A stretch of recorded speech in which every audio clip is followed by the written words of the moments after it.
ഇംഗ്ലണ്ടിൽ നിന്ന് കൊണ്ടുവന്ന ഒരു കേക്ക് കാണിച്ചിട്ട് ഇതേപോലെ ഒന്ന് ഉണ്ടാക്കി തരാമോ എന്ന് ചോദിച്ചു. പുള്ളി മാഹിയിലൊന്നും പോകാൻ ഒന്നും ഇതാക്കിയില്ല. നാടൻ വാറ്റ് കിട്ടുമല്ലോ, എക്സലൻറ്റ് കേക്ക് എന്ന് പറഞ്ഞാൽ 12 എണ്ണത്തിനും കൂടെ. തിരുവനന്തപുരംകാരാണ് നമ്മൾ എന്തെങ്കിലും ആയിട്ടുണ്ടെങ്കിൽ നമ്മളെ വളർത്തിയത്. പഴയ സിറ്റി സർവീസ് തന്നെ ഒരു താഴെ പച്ചയും മുകളിലൊരു സിൽവർ കളറാണ്. വലിയ കാളവണ്ടിയിലാണ് അന്ന് ചെറുതായിരുന്നപ്പോൾ ഞാൻ പോയി നോക്കും. അച്ഛൻ്റെ ക്വാർട്ടേഴ്സിലൊക്കെ EMSഉം AKG, പഴയ ഫിലിം ജെമിനി ഗണേശൻ, ശിവാജി ഗണേശൻ, അവരൊക്കെ എല്ലാവരും വരും. ജസ്റ്റിസ് കൃഷ്ണയ്യർ. ശരിക്കും ഞാനിനി അവരെയൊക്കെ മിസ്സാവും.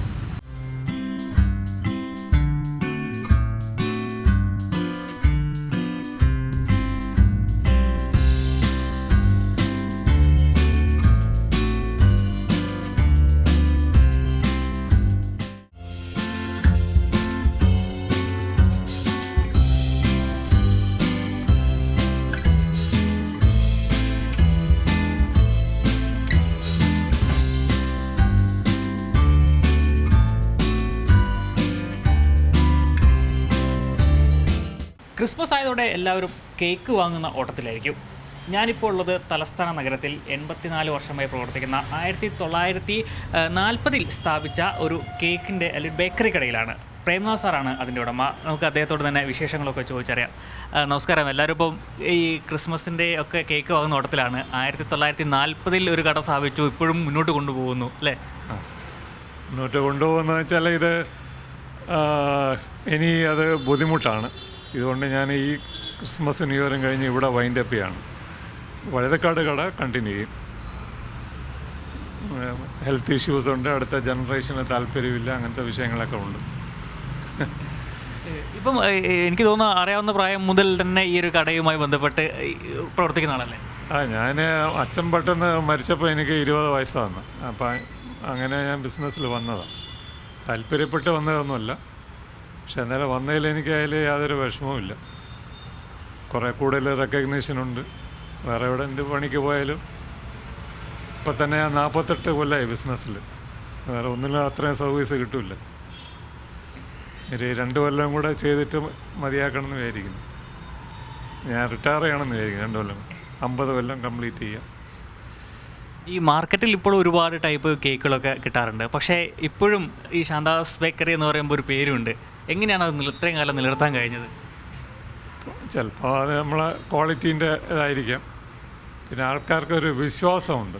ആ വിശ്വാസത്തിലാണ് മുന്നോട്ട് പോകുന്നത്. ഇപ്പം കോവിഡിൻ്റെ സമയത്തൊക്കെ കടയൊക്കെ അടയ്ക്കേണ്ടി വന്നു. ബിസിനസ്സൊക്കെ വളരെ മോശമായി. ഇപ്പം ചെറുതായി ഇങ്ങനെ പിക്ക് ചെയ്ത് വിശ്വാസമാണ്. പിന്നെ ഇവിടെ വരുന്നത് അങ്ങനെ പുതിയ കുട്ടികളൊന്നുമല്ല ഈ കടയിൽ. എല്ലാം പഴയ ആൾക്കാരാണ്. നമ്മൾ പഴയ പണ്ട് കാലം തൊട്ടുള്ള കസ്റ്റമേഴ്സാണ്. ഇപ്പോൾ പുറത്ത് പോയിരിക്കുന്നവരാണെങ്കിൽ അവരും വരും. ചിലർ കൊച്ചു കുട്ടികളെ കൊണ്ടുവരും. എന്നിട്ട് അവരുടെ അടുത്ത് പറയും, ഞാൻ നിൻ്റെയൊക്കെ പ്രായമായിരുന്നപ്പം എൻ്റെ അച്ഛൻ്റെയും അമ്മയുടെയും കൈ പിടിച്ച് വന്ന സ്ഥലമാണ്. ആൾക്കാർക്ക് ഈ കടയിനടുത്ത് ഒരു എന്താ പറയുക, അത് ഒരു അറ്റാച്ച്മെൻ്റ് ഉണ്ട്. ആ അറ്റാച്ച്മെൻറ്റിൽ ഇത്രയും കാലം പോയി. ഇനി അതേ അറ്റാച്ച്മെൻറ്റ് വഴുതക്കാട് കടയിലും കിട്ടുമെന്ന് പ്രതീക്ഷിക്കുന്നു. അവിടെ ഇപ്പോൾ 41 ഇയേഴ്സായി. ആദ്യം സ്ഥാപിച്ചത് ഈ കട തന്നെയല്ലേ? ഇത് തന്നെ. ഞങ്ങൾ തലശ്ശേരിക്കാരാണ് ഞങ്ങൾ. അവിടുത്തെ കട 144 ഇയേഴ്സായി. 1880 തുടങ്ങിയത്. ഈ ആദ്യമായിട്ട് പ്ലം കേക്കൊക്കെ ഇൻട്രൊഡ്യൂസ് ചെയ്തത് അവിടെയാണ്. അതിൻ്റെ അതാണ് ഒട്ടിച്ചു വെച്ചിരിക്കുന്നത് മുകളിൽ. ആ പടിയിലിരിക്കുന്നത് എൻ്റെ ഗ്രാൻഡ് ഫാദറാണ്. ഈ നമ്മളെ റെക്കോർഡഡ് അറിവിൽ പ്ലം കേക്ക് അവിടെയാണ് ആദ്യം ചെയ്തത്. ഇപ്പം എത്ര കേക്കുകളുണ്ട് ഇവിടെ? വെറൈറ്റി ഇപ്പം വെറൈറ്റി കുറേ ഉണ്ട്. പക്ഷെ എല്ലാം ഒരേ സമയത്തുണ്ടാവില്ല. ചെയ്യാനുള്ള ആളുടെ പരിമിതിയും എല്ലാം. ആദ്യം ഈ കടയുടെ പുറകെ തന്നെയായിരുന്നോ ഈ മേക്കിംഗ്? ഇവിടെ തന്നെയായിരുന്നു ഉണ്ടായിരുന്നു. പിന്നെ ഇവിടുന്ന് മെഷീനറിയൊക്കെ വന്നപ്പോൾ ഇവിടുന്ന് മാറി. ഇപ്പോൾ പുളിമൂട് ജംഗ്ഷനിലെ നമ്മളെ ശാന്ത ബേക്കേഴ്സ് ഇപ്പോൾ ഈ ന്യൂ ഇയറോട് കൂടി തൽക്കാലത്തേക്ക് വൈൻഡപ്പ് ചെയ്യുകയാണെന്ന് ഒരു സങ്കടം ഉണ്ടാക്കുന്ന കാര്യം തന്നെയാണ്. ന്യൂ ഇയർ കഴിഞ്ഞ് പ്രോബ്ലി ഒരു 10 ദിവസം എന്നാണ് ഞാൻ എൻ്റെ മനസ്സിൽ കാണുന്നത്.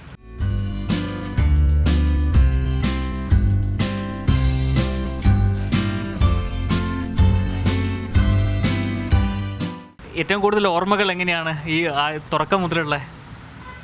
ഇല്ല, ആദ്യമൊന്നും ഞാൻ ഈ കടയിൽ വന്നാൽ അങ്ങനെ ഇരിക്കുമൊന്നുമില്ല. എനിക്ക് നമ്മളെല്ലാം പഴയ ക്രിക്കറ്റ് പ്ലെയേഴ്സാണ്. എങ്ങനെയെങ്കിലും ഇവിടുന്ന് ചാടി കളിക്കാൻ പോകണം. അവർ പിന്നെ പിടിച്ചിരുത്തുന്നതാണ്. അല്ലാണ്ട് അങ്ങപ്പോൾ എനിക്ക് കസ്റ്റമേഴ്സുമായിട്ടൊന്നും വലിയ കുറച്ച് നേരം ഞാനുണ്ടാവുള്ളൂ. അച്ഛൻ്റെ കാലമൊക്കെ കഴിഞ്ഞ് ബ്രദേഴ്സായിരുന്നു അത് കൂടുതൽ. പിന്നെയാണ് ഞാൻ റെഗുലറായ. ഇപ്പം പക്ഷേ എനിക്ക് കടയിൽ എത്ര നേരം വേണമെങ്കിലും ഇരിക്കാം. എന്നാൽ അതൊന്നും പറ്റില്ല. കട ആളില്ലെങ്കിൽ എനിക്ക് ഇരിക്കാൻ പറ്റില്ല. റെസ്റ്റ്ലെസ് ആയിരുന്നു. അതെല്ലാം പോയി. പിന്നീട് ഈ കട ജീവിതത്തിൻ്റെ ഒരു ഭാഗമായി മാറിയല്ലേ? ജീവിതത്തിൻ്റെ ഭാഗമായി മാറി. വെച്ചാൽ ഇതിപ്പോൾ നമ്മളെവിടെ പോയാലും പേരെല്ലാം റെക്കഗ്നൈസ്ഡ്. അത് വലിയൊരു കാര്യമല്ലേ.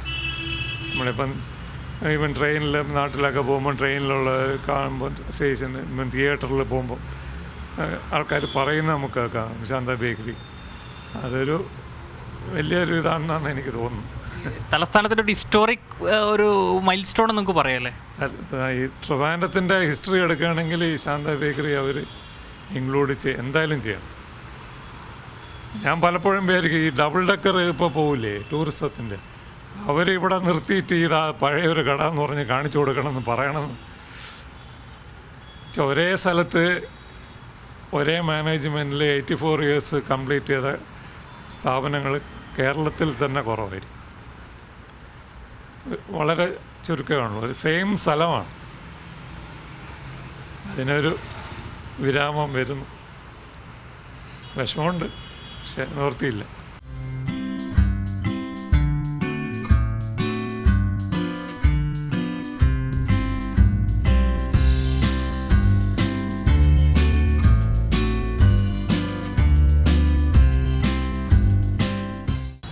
പ്ലം കേക്ക് നമ്മൾ തലശ്ശേരിയിൽ നമ്മളെ ഷോപ്പ് 1880 സ്റ്റാർട്ട് ചെയ്തത്. നമ്മളെ ഫാമിലി നെയിമാണ് മമ്പള്ളി. ഇപ്പോൾ മമ്പള്ളി ബാപ്പു എന്ന് പറഞ്ഞ പുള്ളി അന്ന് ശരിക്കും പുള്ളി വടകരക്കാരനാണ്. അന്ന് ഈ മലബാർ പ്രദേശത്തു നിന്ന് ഈ ബർമയിലും സിലോണിലൊക്കെ ധാരാളം ആൾക്കാർ പോകും. ഇപ്പം എൻ്റെ അമ്മയൊക്കെ സിലോണിലായിരുന്നു, ജനിച്ചതൊക്കെ അവിടെയാണ്. 8 വയസ്സ് വരെയൊക്കെ അവിടെയാണ്. ബാപ്പു ബർമയിൽ പോയിട്ട് ബേക്കറി പണി പഠിച്ച്, പക്ഷെ അന്നൊന്നും കേക്കില്ല. അപ്പോൾ കേക്കിൻ്റെ പണിയില്ല, ബ്രെഡും ബിസ്ക്കറ്റും ബണ്ണിൻ്റെ ഒക്കെ പണി പഠിച്ച് പുള്ളി തിരിച്ച് നാട്ടിൽ വന്നിട്ട് വടകരയിൽ അത്ര ഒരു സ്കോപ്പ് കാണാത്തതുകൊണ്ട് പുള്ളി തലശ്ശേരിയിൽ തുടങ്ങി. തലശ്ശേരി എന്ന അന്നത്തെ ബ്രിട്ടീഷുകാരെ കമേഴ്ഷ്യൽ ക്യാപിറ്റൽ എന്ന് പറയാം. അവിടെ തുടങ്ങി. അവിടെ ഒരുപാട് ബ്രിട്ടീഷേഴ്സ് ഉണ്ടായിരുന്നു. അപ്പം അത് ഇങ്ങനെ ചെയ്ത് പോകുമ്പോൾ 1883 മർഡോക്ക് ബ്രൗൺ എന്ന് പറഞ്ഞ സിനമൺ എസ്റ്റേറ്റിൻ്റെ അഞ്ചരക്കണ്ടി എസ്റ്റേറ്റിലെ പുള്ളി ഓണർ അവിടെ വന്നിട്ട് ഇംഗ്ലണ്ടിൽ നിന്ന് കൊണ്ടുവന്ന ഒരു കേക്ക് കാണിച്ചിട്ട് ഇതേപോലെ ഒന്ന് ഉണ്ടാക്കി തരാമോ എന്ന് ചോദിച്ചു. അപ്പം ബാപ്പുവിന് കേക്ക് പുള്ളി ചിലപ്പോൾ ആദ്യമായിട്ടായിരിക്കും കാണുന്നത്. രുചിച്ച് നോക്കി അത് ചെയ്യാമെന്ന് പറഞ്ഞ് ഈ സായിപ്പ് എൻ്റെ ഇൻഗ്രീഡിയൻസൊക്കെ പറഞ്ഞു കൊടുത്ത് മാഹി പോയാൽ അതിൽ ഫ്രഞ്ച് ബ്രാൻഡി കിട്ടും, അതെല്ലാം വെച്ചിട്ട് ചെയ്യണമെന്ന്. അപ്പം അന്ന് ഇത് ചെയ്യാനുള്ള മോൾഡില്ല, അച്ച്. അതൊരു ഒരു കൊല്ലനെ കൊണ്ട് അച്ചുണ്ടാക്കിച്ച് പുള്ളി മാഹിയിലൊന്നും പോകാൻ ഒന്നും ഇതാക്കിയില്ല. പുള്ളി എന്നെ മറ്റേ അവിടെ നാടൻ വാറ്റ് കിട്ടുമല്ലോ, പൈനാപ്പ് അങ്ങനത്തെ, അത് ഉപയോഗിച്ച് പുള്ളിക്ക് സായിപ്പ് പറഞ്ഞു കൊടുത്ത അറിവും പിന്നെ ഒരു പണി അറിയുന്ന ഒരാൾക്ക് വേഗം കാര്യങ്ങൾ പിക്ക് ചെയ്യാൻ പറ്റും. അത് വെച്ച് പുള്ളി കേക്ക് ഉണ്ടാക്കി. ആദ്യമൊക്കെ ചെറിയ മിസ്റ്റേക്കുകളൊക്കെ വന്ന് കാണും. പിന്നെ ഡിസംബർ 20 ഈ സാഹിബ് വന്ന് പുള്ളിക്ക് കൊടുത്ത് കേക്ക് കഴിച്ചിട്ട് പുള്ളി വളരെ സംതൃപ്തനായിരുന്നു. എക്സലൻറ്റ് കേക്ക് എന്ന് പറഞ്ഞാൽ 12 എണ്ണത്തിനും കൂടെ ഓർഡർ കൊടുത്തിട്ട് പോയതാണ്. പിന്നെ പുള്ളി തിരിച്ച് നാട്ടിൽ പോകുമ്പോഴൊക്കെ അത് കൊണ്ടുപോകുമായിരുന്നു. പക്ഷേ അതിൻ്റെ ഏറ്റവും ഒരു ഹൈലൈറ്റ് എന്ന് പറഞ്ഞാൽ പുള്ളിയുടെ 4th ജനറേഷൻ, ഞങ്ങൾ മമ്പള്ളി ബാപ്പുവിൻ്റെ 4th ജനറേഷനാണ്. സോറി, നവംബറിൽ പുള്ളിയുടെ പേരും ബ്രൗണാണ്. തലശ്ശേരിയിൽ വന്ന് പഴയ എല്ലാവരെയും മീറ്റ് ചെയ്യണമെന്ന് പറഞ്ഞ് പുള്ളിയുടെ പൂർവികന്മാരെ ഈ മുർഡോക്ക് ബ്രൗണും പുള്ളിയുടെ മകൻ്റെയൊക്കെ അടക്കം ചെയ്ത തലശ്ശേരിയിലാണ്. അതൊക്കെ പോയി കണ്ട് ഞങ്ങളെല്ലാം പോയിരുന്നു. അതൊരു വലിയൊരു പുള്ളി ഡെൻറ്റിസ്റ്റാണ് ശരിക്കും. ഇപ്പം നല്ല ഇവിടെ വന്ന് എല്ലാ ഞങ്ങളെ കുടുംബ വീട്ടിലും ഒക്കെ വന്നു. ഈ ആഹാരം പിന്നെ ഒരു സായിപ്പിൻ്റെ വല്ല മസാല വെള്ളം എല്ലാം കഴിക്കുകയും ചെയ്യും. അത് നമ്മളെ സംബന്ധിച്ച് ഒരു വലിയ കയറിയാണ്. പിന്നെ ഈ എസ്റ്റേറ്റ് രജിസ്റ്റർ ചെയ്ത സ്ഥലത്ത് വരെ പുള്ളി പോയി, രജിസ്റ്റർ ഓഫീസിൽ പോയി. പുള്ളിക്ക് ആ താല്പര്യമുണ്ട്. അങ്ങനെ ഒരാൾ അവിടുന്ന് വരുമ്പോൾ അത് ഞങ്ങളെല്ലാവരും പോയി പുള്ളിയെ മീറ്റ് ചെയ്ത്, പുള്ളി ഫാമിലി ആയിട്ടാണ് വന്നത്. അതൊരു വലിയൊരു സംഭവമായിട്ടാണ് എനിക്ക് തോന്നുന്നത്. അവിടെ വരെ ഫേമസ് ആണ് നമ്മളെ കേക്ക് നിന്നുമാണല്ലേ? അല്ല, പുള്ളി അത് ഫോളോ അപ്പ് ചെയ്ത് വന്നു. ഇപ്പോൾ 4 ജനറേഷൻ മുമ്പുള്ള കാര്യമാണ്. എന്നാലും പുള്ളിക്ക് അത് കാണണം എന്നുള്ള ആകാംക്ഷയും ചേർത്ത് അതിൻ്റെ ഒരു കൊല്ലം മുമ്പ് എന്താ പ്ലാൻ ചെയ്താണ്, അന്ന് നടന്നില്ല. അതായത് നമ്മളെ ബ്രിട്ടീഷുകാർക്ക് വിസേൻ്റെ ചെറിയൊരു നമ്മളെ ഗവൺമെൻറ് എന്തോ ഒരു വിവേകം ഉണ്ടായിരുന്നു. വന്ന് കണ്ടു, വളരെ ഹാപ്പി ആയിട്ട് പുള്ളി. ഞങ്ങൾ വീട്ടിൽ വരുമെന്ന് വരെ ഞങ്ങൾ പ്രതീക്ഷിച്ചില്ല. പക്ഷേ ഈ കട അവിടെ ഇരുന്ന സ്ഥലത്തല്ല, കുറച്ചപ്പുറത്ത് വേറൊരു ഷോപ്പിംഗ് കോംപ്ലക്സിലാണ്. പിന്നെ എനിക്ക് വേറൊരു കാര്യം പറയാനുള്ളത്, അത് തിരുവനന്തപുരംകാരാണ് നമ്മൾ എന്തെങ്കിലും ആയിട്ടുണ്ടെങ്കിൽ നമ്മളെ വളർത്തിയതും അവിടെ എല്ലാ കാലവും ഞങ്ങളും നമ്മളെ കുടുംബവും കടപ്പെട്ടിരിക്കും. ഇനി ഒരു വ്യത്യാസമില്ല. ഇത് ഒരു കട തുടങ്ങാനും നടത്തി, പക്ഷെ ആ സപ്പോർട്ടുണ്ടല്ലോ. ഈ കുട്ടികളാണ് മെയിനായിട്ട് ബേക്കറി ആഹാരം കഴിക്കുന്നത്. അപ്പോൾ ആ പാരൻസിന് ആ വിശ്വാസമുണ്ട്. ആ വിശ്വാസമാണ് നമ്മളിത്രയും കാലം നിലനിർത്തിയത്. ഇപ്പോഴും ആൾക്കാർ ഇങ്ങനെ പഴയ കഥകൾ പറഞ്ഞാണ് വരിക. ഇവിടെയാണ്, അവിടുത്തെ കാര്യം എനിക്ക് അറിയില്ല.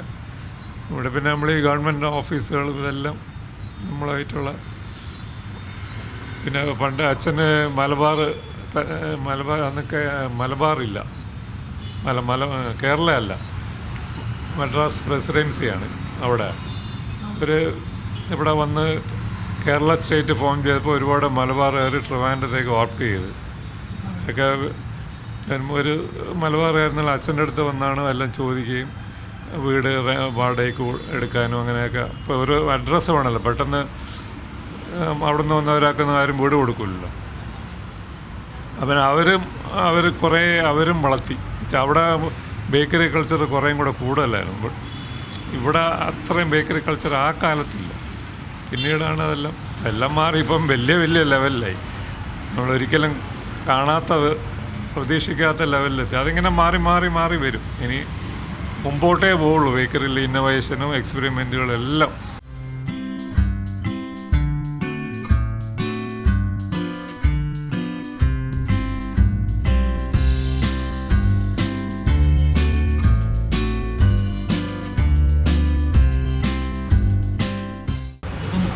ആദ്യം തലസ്ഥാനത്ത് ഈ പ്ലം കേക്കുമായി എത്തുമ്പോൾ എന്തായിരുന്നു ഇവിടുത്തെ ആൾക്കാരോട് പ്രതികരണം? അതെനിക്കറിയില്ല. അന്നൊക്കെ പണ്ടെല്ലാം ബേക്കറിയിൽ പനിക്കാർക്ക് കഴിക്കാനാണ് റസ്കും ബണ്ണും ബ്രെഡും ഒക്കെ. അന്ന് കേക്ക് കൾച്ചർ ട്രിവാൻഡ്രത്ത് വന്നു വരുന്നേ ഉള്ളൂ. പിന്നെ ഈ മലബാറുകാരെല്ലാം ഇങ്ങോട്ട് വന്നപ്പോൾ അവരാണ് ഇതിനെ പിന്നെ എല്ലാവരും വന്ന്.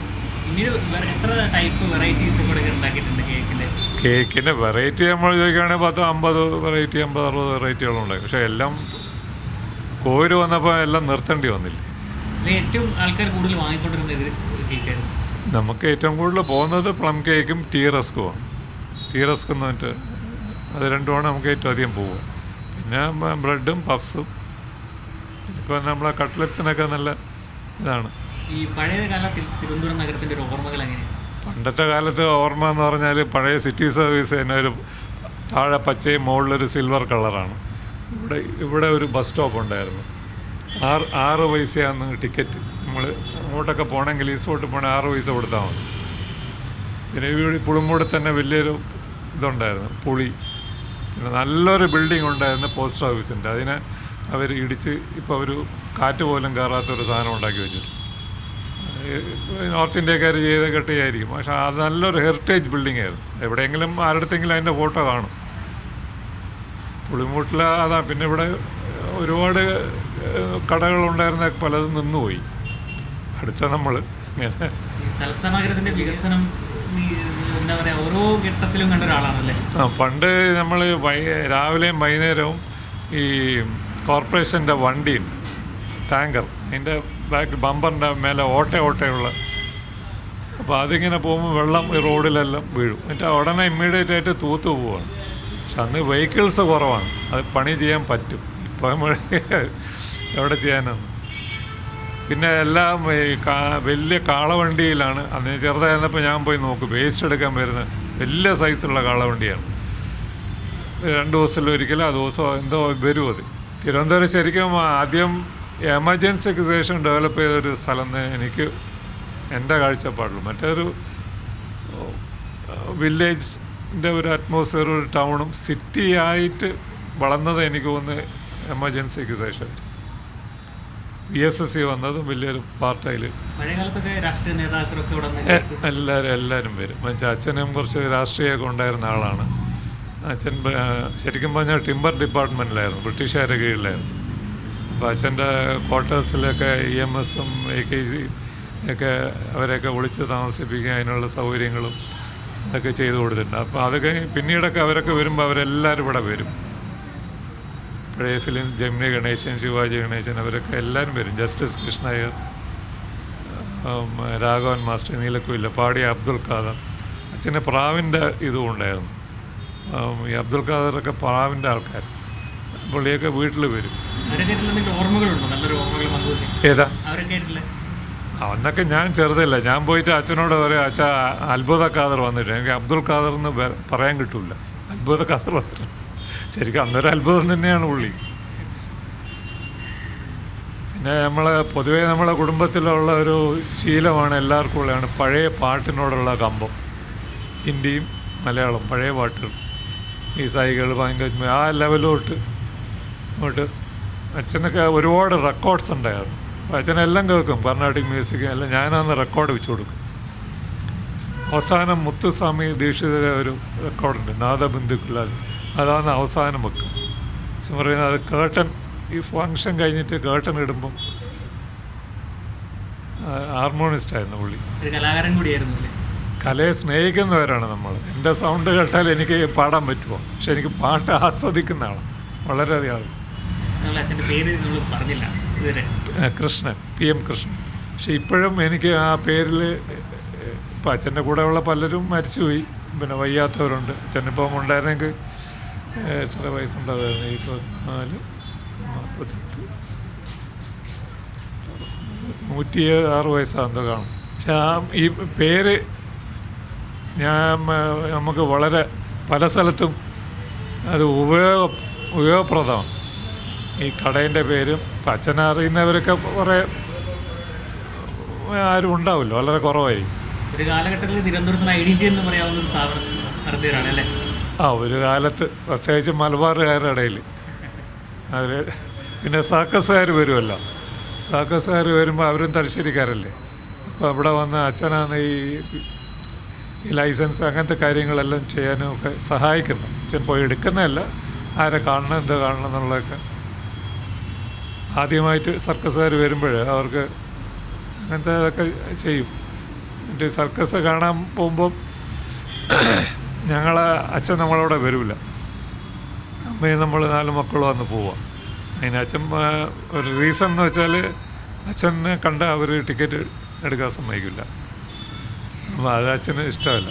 അച്ഛൻ ഈ സ്പോർട്സുമായിട്ട് വളരെയധികം കണക്റ്റഡാണ്. ജീവിരാജ തിരുമേനിയായിട്ട് ഒക്കെ വളരെ അടുപ്പമാണ്. പുള്ളി സ്പോർട്സ് കൗൺസിൽ പ്രസിഡൻ്റായിരുന്നപ്പം പുള്ളി അച്ഛൻ ട്രഷററായിരുന്നു. അച്ഛൻ തിരുമേനിനെ പറയുള്ളൂ. അന്നൊക്കെ പല അസോസിയേഷൻസിലും എല്ലാത്തിലും അച്ഛനുണ്ട്. പക്ഷെ ഇവിടെ എന്ത് ഈവൻ്റ് വന്നാലും അച്ഛൻ ടിക്കറ്റ് എടുക്കാൻ പൈസ തരും, പാസ്സൊന്നും. പണ്ടൊക്കെ ഇൻഡിപെൻഡൻസ് ഡേ, മറ്റേ റിപ്പബ്ലിക് ഡേ പരേഡൊക്കെ കാണാൻ നമ്മൾ പോവും ചെറുതായിരുന്ന സമയത്ത്. ഒന്നിനും അച്ഛൻ ടിക്കറ്റ് എടുത്തോളുക, ടിക്കറ്റ് എടുത്ത് പോവുക. മാസം കിട്ടാൻ അച്ഛന് പറ്റാത്തതുകൊണ്ടൊന്നുമല്ല, അച്ഛനത് എൻകറേജ് ചെയ്യാറില്ല. ഈ പഴയ ഓർമ്മകളിൽ ഈ ശാന്ത ബേക്കേഴ്സ് അന്വേഷിച്ചൊക്കെ ഇപ്പോഴും ആൾക്കാർ വരാറുണ്ട്? ഉണ്ട്, ഇപ്പോഴും വരുന്നുണ്ട്. ഇപ്പോഴും ആൾക്കാർ, പ്രായമുള്ളവർ ഒരുപാട് പേര് വരുന്നുണ്ട്. ശരിക്കും ഞാനിനി അവരെയൊക്കെ മിസ്സാവും. അവർ ഈ കടയിൽ മിസ്സാവുന്നതിലും കൂടുതൽ ഞാൻ ഇവിടുത്തെ ഒരു പ്രത്യേകത എന്ന് വെച്ചാൽ അവരുമായിട്ട് നമ്മൾ ഒരു സംസാരിക്കും നമ്മൾ, അല്ല സാധനം വാങ്ങിച്ച് പോകുമല്ല, ഒരു ഇൻറ്റിമസി ഉണ്ട്. പിന്നെ എല്ലാം ഓരോ സമയത്ത് നമ്മൾ ഓരോ മൂഡൊക്കെ ആയിരിക്കുമല്ലോ. നമ്മൾ രാവിലെ വരുന്ന മൂഡ് ആയിരിക്കില്ല ഉച്ചയാകുമ്പോൾ, എന്തെങ്കിലുമൊക്കെ വിഷയമൊക്കെ വരുമ്പോൾ ഒക്കെ. പക്ഷെ എന്നാലും ആൾക്കാർ എന്താ പറയുക, അത് അച്ഛൻ്റെ ജനറേഷനോട് കൂടിയാണ് ഇവിടെ തിരുവനന്തപുരത്ത് ശാന്ത ബേക്കേഴ്സ് തുടങ്ങുന്നത്. ആദ്യം വന്നത് അച്ഛൻ്റെ ഇവർ 11 മക്കളാണ്. അച്ഛമ്മേൻ്റെ ഏടത്തീൻ്റെ ഒരു 6 മക്കളുണ്ട്. ഇവർ ഈ 17 പേരും ഒരുമിച്ചാണ് വളർന്നത്. ആ 6 പേരിൽ ദേവിയെടുത്തി എന്ന് പറഞ്ഞ അവരെ ഹസ്ബൻഡ് കണാരിയേട്ടൻ എന്ന് പറഞ്ഞ പുള്ളിയാണ് ഇവിടെ ആദ്യം വന്നത്. അത് എൻ്റെ പക്ഷേ ഗ്രാൻഡ് ഫാദറാണ് കാര്യങ്ങളെല്ലാം സെറ്റപ്പ് ചെയ്ത്. അച്ഛനെ ഈ ടിമ്പർ ഡിപ്പാർട്ട്മെൻറ്റിൽ ഇവിടെ സിലോണിലേക്ക് ട്രാൻസ്ഫർ ചെയ്തു. ഞാൻ പറഞ്ഞില്ല, അച്ഛൻ കുറച്ച് ഇതായതുകൊണ്ട് പാരൻസിന് അങ്ങോട്ട് വിടാൻ താല്പര്യമില്ല, അവർ ഇവിടെയാക്കി. പിന്നെ കണാരിയേട്ടന് ആരോഗ്യ പ്രശ്നങ്ങളൊക്കെ വന്നപ്പോൾ അത് അച്ഛനെ ഏൽപ്പിച്ചു. പക്ഷെ ഒരുപക്ഷെ അതിനെ ഇത്രയും ഇതിൽ കൊണ്ടുവന്നത് അച്ഛനായിരിക്കും. അച്ഛൻ ഏറ്റെടുത്തതിന് ശേഷമായിരിക്കും. ജനിച്ച മുതൽ ഇവിടെ തന്നെ? ഞാൻ ജനിച്ചത് മാഹിയിലാണ്. എൻ്റെ അമ്മയുടെ വീട് മാഹിയാണ്. പിന്നെ പഠിച്ചതും വളർന്നതും ഇവിടെ തന്നെയാണ്. മോഡൽ സ്കൂളും ആർട്സ് കോളേജും 15 കൊല്ലം ഗവൺമെൻറ് പ്രോഡക്റ്റാണ്. ഒരു മലബാറുകാരനാണെങ്കിലും ജീവിച്ച മുഴുവൻ തലസ്ഥാനത്താണ്. നമുക്ക് 2 സ്ഥലത്തും സ്ഥാനമില്ലാത്ത ആൾക്കാരാണ്. മലബാറുകാർ പറയും നീ തിരുവിതാംകൂറുകാരനാണെന്ന് പറയും, ഇവിടെ പറയും ഞങ്ങൾ മലബാറുകാർ. പക്ഷെ ഒരു കാര്യമുണ്ട്, നമ്മൾ വെരി പ്രൗഡ് ടെലിച്ചേറിയ. എന്നെ തിരുവനന്തപുരത്തിനോട് എനിക്ക് ആരെങ്കിലും എന്നോട് നമ്മളെ കുടുംബം ആരെങ്കിലും മോശമായിട്ട് പറഞ്ഞാൽ ഞാൻ അതിനെ എതിർക്കും. പക്ഷെ നമ്മൾക്ക് ജീവിതം തന്നത് തിരുവനന്തപുരം. ഞാൻ കുടുംബത്തിൽ തന്നെ പറയും, എനിക്ക് ശാന്ത ബേക്കറി കൃഷ്ണൻ്റെ മകനായിട്ട് അറിയപ്പെടാനാണ് ഇഷ്ടം. മമ്പള്ളി വലിയ ഫാമിലിയാണ്, ആദ്യത്തെ കേക്കാണ് അങ്ങനത്തെ ചെയ്ത്. അതിലും ഞാൻ പ്രൗഡാണ്. പക്ഷേ എനിക്ക് അറിയപ്പെടാൻ ഇഷ്ടം ശാന്ത ബേക്കറി കൃഷ്ണൻ്റെ മകനാണ്. ഫാമിലി ഇതാക്കുന്നതൊന്നുമല്ല, എനിക്ക് ആ ഫാമിലി ജനിച്ചതിന് ഞാൻ പ്രൗഡാണ്. പക്ഷേ ഈ പേര് ഞാൻ കുടുംബത്തിന് ഈ പേരിൻ്റെ താഴെ നിർത്തും. പിന്നെ എനിക്ക് 2 ബ്രദേഴ്സ് ഉണ്ടായിരുന്നു. അവരൊക്കെ കേരളക്ക് രഞ്ജി ട്രോഫി കളിച്ചവരാണ്. ഞാൻ യൂണിവേഴ്സിറ്റി ലെവലിൽ വരെ വന്നിട്ടുള്ളൂ. പക്ഷെ അവർ മരണപ്പെട്ട ശേഷം എനിക്ക് ശരിക്കും പറഞ്ഞാൽ 2 കൈ പോയ പോലെയാണ്. അതൊരു ബോണ്ട് ഉണ്ടായിരുന്നു, അത് സപ്പോർട്ട്. അത് ഭയങ്കരമായിട്ട് മിസ് ചെയ്യുന്നുണ്ട്. പിന്നെ വേറെ പണിയൊന്നും അറിഞ്ഞൂടാ. അതുകൊണ്ട് ഇതിന് ഹെൽത്ത് പെർമിറ്റ് ചെയ്യുകയാണെങ്കിൽ 2-3 കൊല്ലം കൂടെ കഴിഞ്ഞ് തിരിച്ച് മാഹിയിലോട്ട് പോകണമെന്ന് എനിക്കൊരാഗ്രഹമുണ്ട്. പക്ഷേ വൈഫിന് അതിനോട് വലിയ താല്പര്യമില്ല. അത് പറയുന്നത് മെഡിക്കൽ ഫെസിലിറ്റീസൊക്കെ ഇവിടെയാണ് ബെറ്റർ, പരിചയക്കാർ ഇവിടെയാണ്. എല്ലാവർക്കും ഉണ്ടാവില്ല ജനിച്ച സ്ഥലത്തോട്ട് തിരിച്ച് പോകണം. നമ്മൾ വിചാരിക്കുന്ന പോലെ ഒന്നും എല്ലാം നടക്കില്ലല്ലോ. നടക്കുകയാണെങ്കിൽ എൻ്റെ ഒരാഗ്രഹമുണ്ട്. എന്നാലും പക്ഷേ ഞാൻ പോയാൽ ഞാനൊരു 6 മാസം കൂടുമ്പോഴെങ്കിലും ഞാൻ തിരുവനന്തപുരത്ത് വരും. തിരുവനന്തപുരത്തിനെ നമുക്ക് മറക്കാൻ പറ്റില്ല. അത് എങ്ങനെ ഞാൻ ഉൾക്കൊള്ളുമെന്ന് എനിക്കറിയില്ല. ഞാൻ എൻ്റെ മനസ്സിൻ്റെ ഉള്ളിലോട്ട് അത് കയറ്റാതെ വെച്ചിരിക്കുക. അത് ലാസ്റ്റ് ഡേയ്സൊക്കെ എങ്ങനെയായിരിക്കും ഞാൻ റിയാക്ട് ചെയ്യുന്നത് എനിക്കറിയില്ല. എന്നാലും പക്ഷേ ഇന്നെവിറ്റബിൾ ഹാസ് ടു ഹാപ്പൻ. അത് പണ്ട് പറയൂലേ 4 ജനറേഷൻ ആകുമ്പോൾ നിന്നു പോകുന്നു. ഒരു എക്സാമ്പിളാണെന്ന് കൂട്ടിയാണ്. എനിക്ക് കുട്ടികളില്ല. ചേട്ടന്മാരെയും അനിയത്തിമാരെ അവരാരും ഇവിടെ ഇല്ല. ആർക്കും താല്പര്യവുമില്ല. ആരും ഇവിടെ ഇല്ല. ഞാനും ഇവിടെ മാത്രമുണ്ട്. 2 പേർക്ക് ഹെൽത്ത് വിഷയങ്ങളുണ്ട്. ഞാൻ 2ഉം കൂടെ ഒരുമിച്ച് നിർത്താനുള്ള ഒരു ഇതില്ല. അനിയത്തിയൊക്കെ ഒരു 5-6 കൊല്ലം മുമ്പേ പറയണം എല്ലാം മതിയാക്കി വീട്ടിയിരിക്കും. പക്ഷെ അങ്ങനെ മൈറ്റി ഇരുന്നിരുന്നെങ്കിൽ ചിലപ്പോൾ ഞാൻ ഇപ്പോഴും ഫോട്ടോയിലായിട്ടുണ്ട്. നമ്മൾ നേരത്തെ പറഞ്ഞു, ഇപ്പം ഒരു കടയിലും കിട്ടാത്ത കേക്കുകളൊക്കെ നമ്മളിവിടെ വന്നപ്പോൾ കാണാൻ കഴിഞ്ഞിട്ടുണ്ട്. പഴയ ഷുഗർ അതെ. ഇപ്പം ഞങ്ങൾ ഞാൻ വഴുതക്കാട് കോൺസെൻട്രേറ്റ് ചെയ്യാൻ പോകുന്നത്, ഞങ്ങൾക്ക് കുറേ പഴയ കേക്കുകളുണ്ട് പണ്ട് കാലത്ത്. അതിനെയൊക്കെ കുറേശ്ശെ തിരിച്ചു കൊണ്ടുവരികയാണ്. അല്ല, പുതിയ സാധനങ്ങൾ അത്യാവശ്യം വലിയ ലെവലിലെങ്കിൽ അത്യാവശ്യം ഉണ്ടാവും. പക്ഷേ പഴയ സാധനങ്ങളുണ്ടല്ലോ അതിനൊരു മാർക്കറ്റ് ഉണ്ടാവും എന്നാണ് എൻ്റെ വിശ്വാസം. ഉണ്ടാവും. ഈ കൊച്ചു കേക്കുകളിൽ തന്നെ പഴയ കുറേ കേക്കുകളുണ്ട് നമ്മുടെ അടുത്ത്. ഇനി എല്ലാം കുറേശ്ശെ ഒരു കടയാകുമ്പോൾ നമുക്ക് ഒരു ലിമിറ്റഡ് ആയിട്ട് മതിയല്ലോ. അതാണ് ഞാൻ മനസ്സിൽ ഉദ്ദേശിക്കുന്നത്. പുതിയ തലമുറയിലേക്ക് പഴയ ഓർമ്മകൾ കൂടി എത്തിക്കുക. ശാന്താസ് ബേക്കറി സിൻസ് 1940. തിരുവനന്തപുരത്തെ പുളിമൂട് ദീർഘകാലമായി പ്രവർത്തിച്ച ഈ ബേക്കറി ഈ ന്യൂ ഇയറും ക്രിസ്മസും കഴിഞ്ഞാൽ താൽക്കാലികമായി പ്രവർത്തനം അവസാനിപ്പിക്കും. പിന്നീട് അവരുടെ പ്രവർത്തനം വഴുതക്കാടാണ്. ക്യാമറാമാൻ പത്മകുമാറിനൊപ്പം രജീഷ് നരിക്കുനി, സി മലയാളം ന്യൂസ്, തിരുവനന്തപുരം.